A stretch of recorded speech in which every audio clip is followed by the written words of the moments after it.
Since December 2019, the area of East Gippsland has been deeply impacted by multiple events.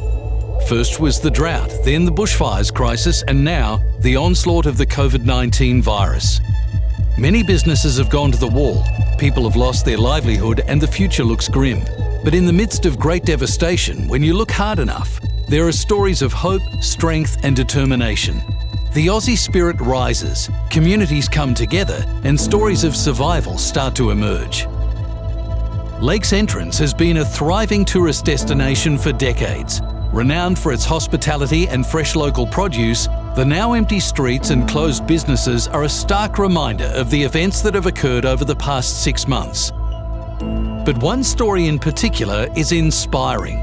This family has endured incredible hardships, yet remains steadfast in the belief that there is light at the end of the tunnel. Over the past few years, they have lost a loved one, withstood the drought, fought the fire, and now face the reality of having to shut down their business due to the pandemic. Hi Sarah, hello. Thank you so much for having us. Come on in. Thank you. We've sort of taken over a little bit. It's our second home. So this is the cafe, or normally the cafe. Do our wine tasting. So you guys have moved in here now with the lockdown. We're spending our weekends out here just to, keep the place alive and keep the animals from moving in, I guess. Yeah, good on Stop you. moving and that sort of thing. I'm Sarah, and I'm the owner of Wyanga Park Winery and Henry's Winery Cafe, and I'm a proud mum of 4 beautiful children. We're a family business and we have been for 40 years, and my sister owns Miriam's Seafood Restaurant in Lakes Entrance. The drought meant that last year we didn't get a crop, so we couldn't produce wine for the year. So we basically ran out of stock this year. It was difficult. We had a lot of family discussions about, the possibility of closing down or continuing, or how we were going to operate beyond that. We made the decision to continue and to keep open, and then the bushfires hit. The bushfires were unbelievable. We were sitting in a restaurant, a full restaurant, and everybody in that restaurant at the same time got a text message telling them to evacuate East Gippsland. It was surreal. It was either going to burn us down or it was going to rain. It was just the support of the community, the support of people travelling from all parts of the country, people spending money online, just donating money to us just to help us get through. And we did, we really got through, and we were really doing well, really, really well. I mean, it was quite beautiful to watch how many people did jump in and support during It was absolutely amazing. the bushfire. The amount of people that would just come down for a road trip for the weekend and just fill up their eskies, or, just buy a heap of local produce and spend their money down here. It was just absolutely heartwarming. Yeah, but then to be hit with this now, none of us saw it coming. That's right. I mean, the upside of it is that without the rush of people here all the time, we're quiet, we've got time to do the planning and the organising. Yes. So I guess that's another silver lining. The adaptiveness of business models and things like that. That's right, spending time with our kids and appreciating them and not rushing them out the door every morning to get to school. Yeah, exactly. I mean, as a mother of 4 plus running these businesses, you must be so incredibly busy, so the downtime may come in handy. Moving, not used to being this still. Yes. But, I am enjoying parts of it.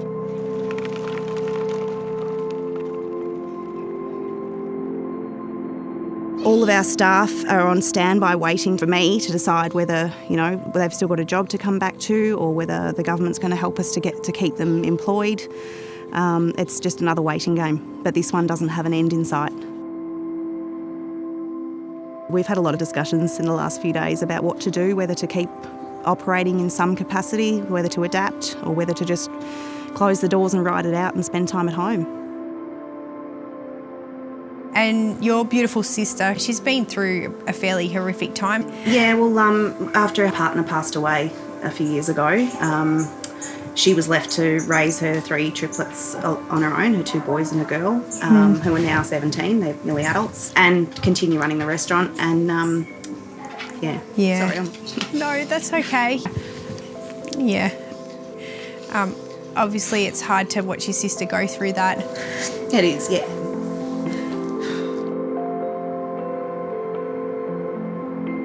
Sam is the hardest working member of our family. She's the one that I turn to every time I need help with something. You know, she's amazing. Yeah, she's done an amazing job.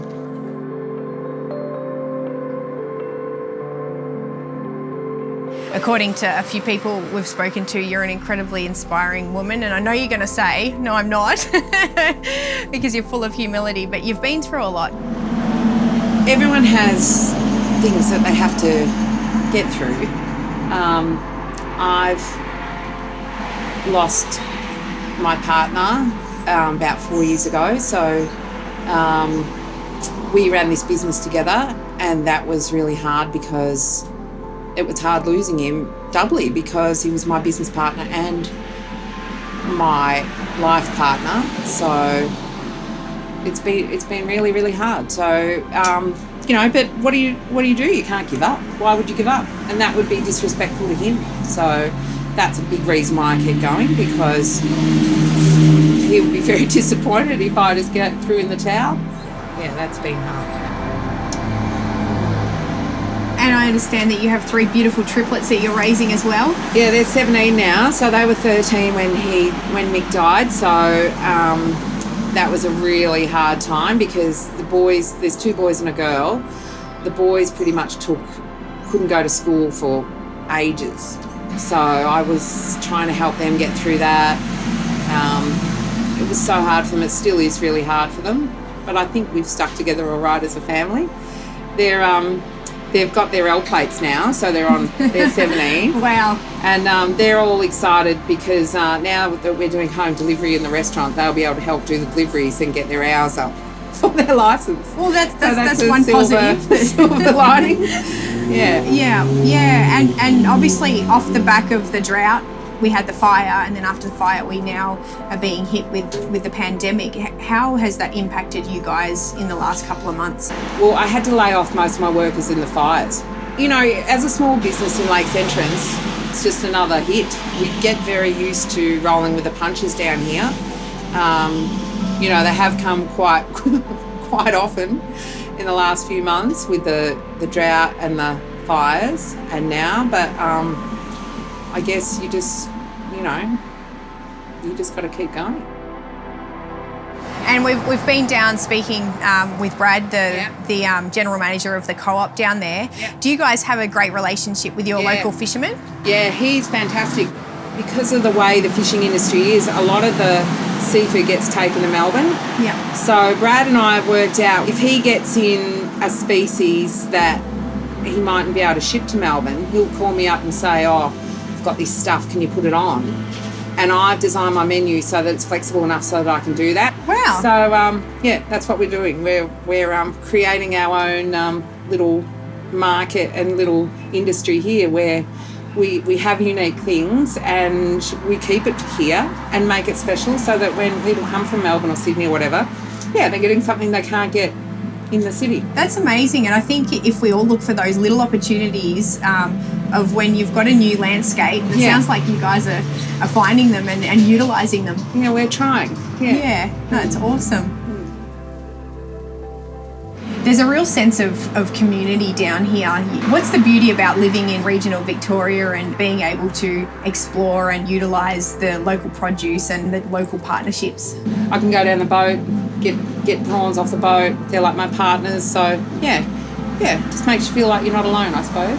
That social connectedness is such a beautiful thing that sometimes we take for granted. Yeah, I think there's more of a sense now where people watch each other's backs. So if they can see someone who's struggling, then they'll reach out to them, and there are networks now where you can get help. That wasn't there in the past. Yeah, and that's probably going to increase now, which is good. G'day, Brad. Thanks for having us. Problem in the world, anytime. Yeah. You wanna come and have a look? Yeah, that'd be great. Beautiful. Thank you. Right, let's go. So this is where it all happens. Indeed. How many guys have you got here? How many boats? There's about 45 boats. That's about to change over the next week or two.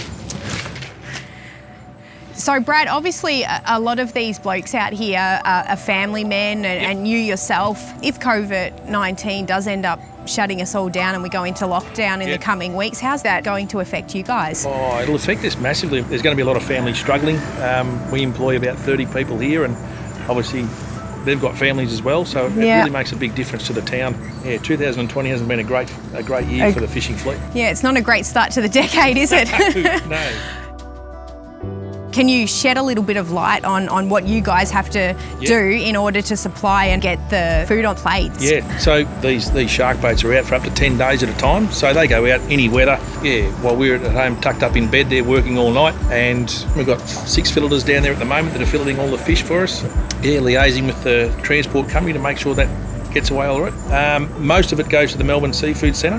Most of the fish of the different processors throughout Melbourne. We keep a lot of it here and process it ourselves as well for the local community. But with restaurants and pubs and clubs shutting down, it's been a real struggle.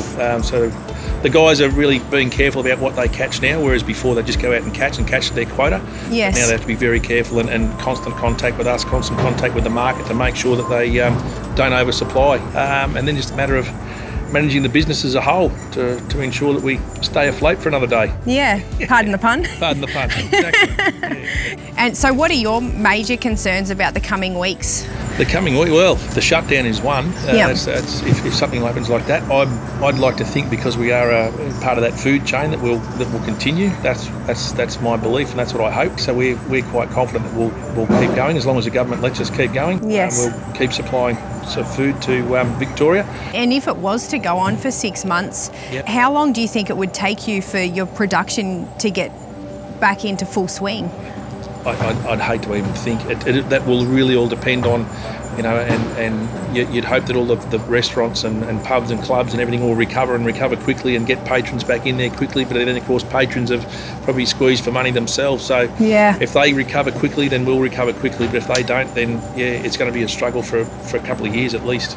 Yeah, and do you have any idea on how we can bridge that gap between the city folk and the regional producers and have that mutual respect and understanding of how we can all support each other? Obviously, at the moment, we'd like the city people to just obviously stay safe and stay in their own homes. But as soon as that's finished, if they can, get back out and support the regional areas there, especially East Gippsland. We've gone through a fair bit. We've been hit twice as hard at the moment. So, and I guess it does increase your stress levels when you have to think about all of these extra measures, doesn't it? It certainly does, and you got to be on the ball as well. It's hard when you're talking to guys that have a social life of themselves to make sure that they don't. Just be careful what you do on a weekend, and be careful what you do in your spare time, which is you shouldn't have to be thinking of, but you do now. Yeah, absolutely. And what's the mental health state like within the fishing industry? Is it something that is impacted? Obviously, these guys are out on the boats away from their families for nights on end in pretty rough conditions. Absolutely. It is a stressful job for them, and we go back to the bushfires in particular. I mean, there were some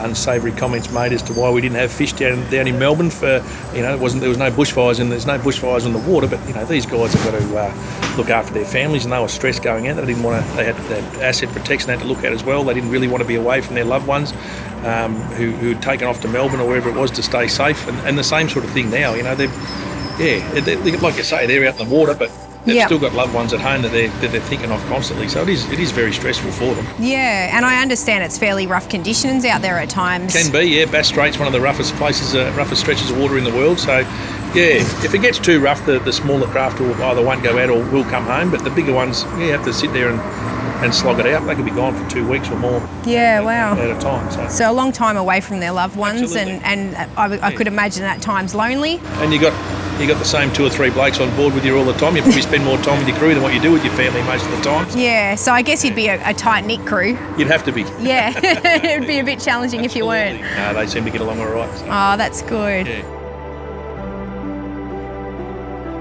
Yeah, there's so many inspiring stories coming out of Lakes Entrance and the whole area, especially after the bushfires, and people rallying around each other, community support and, acts of kindness and that sort of thing.